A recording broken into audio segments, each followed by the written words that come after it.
नमस्कार दोस्तों, स्वागत है आपका आपके अपने YouTube channel success point Saidpur में। दोस्तों आज है 1 सितंबर 2020 और 1 सितंबर 2020 की जितने भी इम्पॉर्टेंट क्वेश्चन हैं आप लोगों के लिए लाया गया है, जो कि प्रतियोगी परीक्षाओं के लिए काफ़ी महत्वपूर्ण हैं।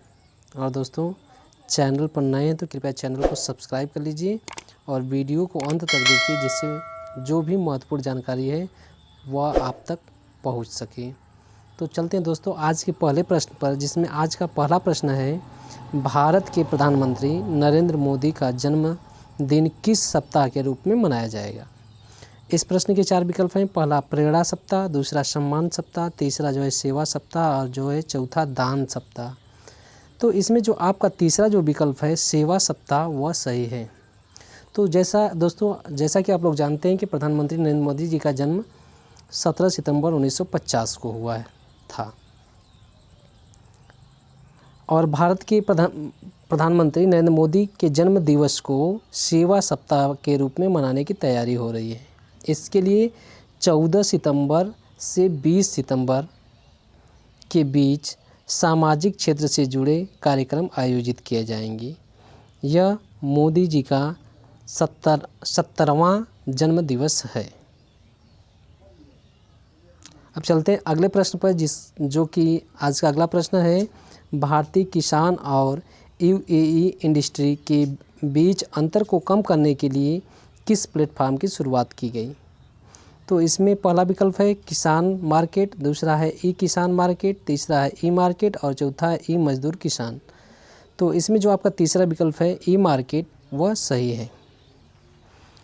तो यूएई ने एग्री योता नामक एक नई तकनीक आधारित कृषि जिंस कारोबार और ई मार्केट प्लेटफॉर्म की शुरुआत की है। इससे भारतीय किसान और यूएई इंडस्ट्री के बीच अंतर को कम किया जाएगा। इससे मार्केट में पूरी पारदर्शिता होगी और पैसों के सुरक्षित लेन देन की गारंटी होगी। साथ ही किसान बिचौलियों से बच सकेंगे। चलते हैं आज के अगले प्रश्न पर। तो आज का अगला प्रश्न है, नेशनल फर्स्ट वेबिनार सीरीज का उद्घाटन किसने किया। इस प्रश्न के 4 विकल्प हैं। पहला केंद्रीय मंत्री, दूसरा स्वास्थ्य मंत्री, तीसरा रक्षा मंत्री और चौथा गृह मंत्री। तो इसमें जो आपका दूसरा विकल्प है स्वास्थ्य मंत्री वह सही है। तो भारत के केंद्रीय स्वास्थ्य मंत्री डॉक्टर हर्षवर्धन सिंह ने नेशन फर्स्ट नामक वेबिनार सीरीज का उद्घाटन किए, जो कोरोना महामारी से निपटने में सहायता करेगा। और हर्षवर्धन के अनुसार इस वर्ष दिवाली पर्व तक कोरोना को नियंत्रित कर लिया जाएगा। अब चलते हैं आज के अगले प्रश्न पर। तो आज का अगला प्रश्न है, किस राज्य ने केसर के नीलामी के लिए ई नीलामी पोर्टल लॉन्च किया है। तो इस प्रश्न के 4 विकल्प हैं। पहला उत्तर प्रदेश, दूसरा अरुणाचल प्रदेश, तीसरा जम्मू कश्मीर और चौथा मध्य प्रदेश। तो इसमें जो आपका तीसरा विकल्प जम्मू कश्मीर है वह सही है। तो जम्मू कश्मीर व्यापार को बढ़ावा देने के लिए कृषि और कल्याण मंत्रालय के तहत संचालित कृषि विभाग ने NSEIT से मिलकर ई नीलामी पोर्टल बनाया है, जिसका उद्देश्य कश्मीरी केसर की गुणवत्ता खरीदारों तक पहुँचे तथा उत्पादों और खरीदारों के बीच परेशानी से छुटकारा मिल सके। इसके लिए इस पोर्टल की शुरुआत की गई है। अब चलते हैं आज के अगले प्रश्न पर। उससे पहले दोस्तों अगर चैनल पर नए हैं तो कृपया चैनल को सब्सक्राइब कर लीजिए और वीडियो को दोस्तों के साथ शेयर अवश्य कीजिए, जिससे महत्वपूर्ण जानकारी आपके दोस्तों तक भी पहुंच सके। तो प्रश्न है, CISF ने पेंशनरों के लिए कौन सा मोबाइल ऐप लॉन्च किया है। इस प्रश्न के 4 विकल्प हैं। पहला CISF पेंशनर, दूसरा पेंशन, तीसरा पेंशनर्स कॉर्नर और चौथा ई पेंशन। तो इसमें जो आपका तीसरा विकल्प है पेंशनर्स कॉर्नर वह सही है। तो केंद्रीय औद्योगिक सुरक्षा बल ने अपने सेवानिवृत्त कर्मियों को पेंशन देने के लिए पेंशनर्स कॉर्नर ऐप लॉन्च किया है। इससे पेंशन भोगियों को अपने डाटा तक पहुंचने की सुविधा मिलेगी। चलते हैं आज के अगले प्रश्न पर। तो आज का अगला प्रश्न है, कौन सा देश प्रति महीने के औसत वेतन के मामले में शीर्ष पर है।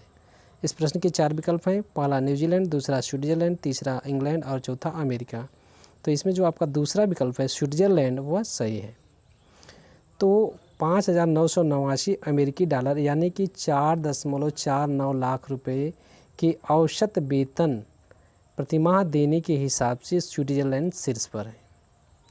106 देशों में औसत वेतन के आधार पर रैंकिंग की गई है, जिसमें स्विट्ज़रलैंड पहले स्थान पर, लग्जमबर्ग दूसरे स्थान पर तथा अमेरिका तीसरे स्थान पर है, जबकि भारत इस सूची में 72वें स्थान पर है और एशियाई देशों में भारत 10वें स्थान पर है।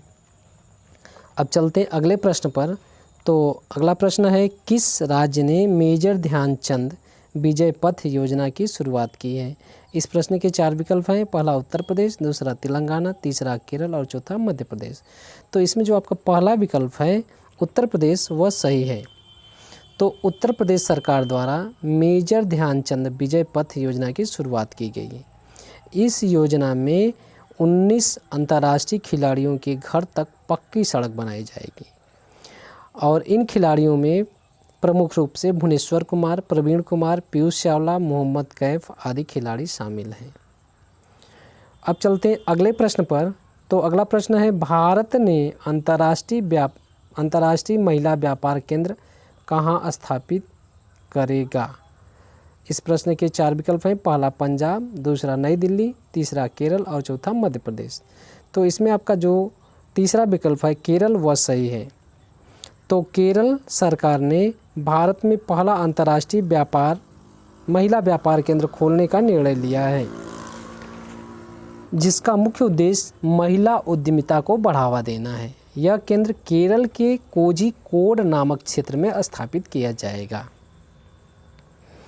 अब हम चलते अगले प्रश्न पर। तो हमारा आज का अगला प्रश्न है, भारतीय मूल की किस महिला को ब्लू प्लाक सम्मान से सम्मानित किया जाएगा? इस प्रश्न के 4 विकल्प हैं। पहला मैरी कॉम, दूसरा साइना नेहवाल, तीसरा नूर इनायत खान और चौथा है गीता कपूर। तो इसमें जो आपका तीसरा विकल्प है नूर इनायत खान वह सही है। तो ब्रिटेन के द्वितीय विश्व युद्ध की जासूस नूर इनायत खान शुक्रवार यानी कि 28 अगस्त 2020 को भारतीय मूल की पहली महिला बनी है जिन्हें ब्लू प्लाक सम्मान से सम्मानित किया जाएगा। अब चलते हैं आज के अगले प्रश्न पर। तो आज का अगला प्रश्न खेल से संबंधित है, जिसमें प्रश्न है, श्रीलंका का कौन सा क्रिकेटर अंतर्राष्ट्रीय क्रिकेट के सभी प्रारूपों से संन्यास ले लिया है? इस प्रश्न के 4 विकल्प हैं। पहला लसित मलिंगा, दूसरा जयसूर्या, तीसरा थरंगा परनाविताना और चौथा है महिला जयवर्धने। तो इसमें जो आपका तीसरा विकल्प है थरंगा परनाविताना वह सही है। तो श्रीलंका के पूर्व टेस्ट के सलामी बल्लेबाज थरंगा परनाविताना अंतर्राष्ट्रीय क्रिकेट के सभी प्रारूपों से संन्यास ले लिए हैं। इन्होंने अंतर्राष्ट्रीय टेस्ट के 32 मैच में 1792 रन बनाए हैं, जिसमें 2 शतक और 11 अर्धशतक हैं। इस प्रकार से आज का जो करंट अफेयर का क्वेश्चन था वो समाप्त हुआ। जैसा कि आप लोग जानते हैं कि इसी से संबंधित यानी इस वीडियो से संबंधित एक प्रश्न पूछा जाता है जिसका उत्तर आपको कमेंट के माध्यम से देना है। तो आज का प्रश्न है, औसत प्रतिमाह वेतन देने के मामले में भारत किस स्थान पर है? इसका उत्तर आपको कमेंट के माध्यम से देना है। और चैनल पर नए हैं तो कृपया चैनल को सब्सक्राइब कर लीजिए और वीडियो को लाइक शेयर कमेंट अवश्य कीजिए। वीडियो पूरा देखने के लिए धन्यवाद।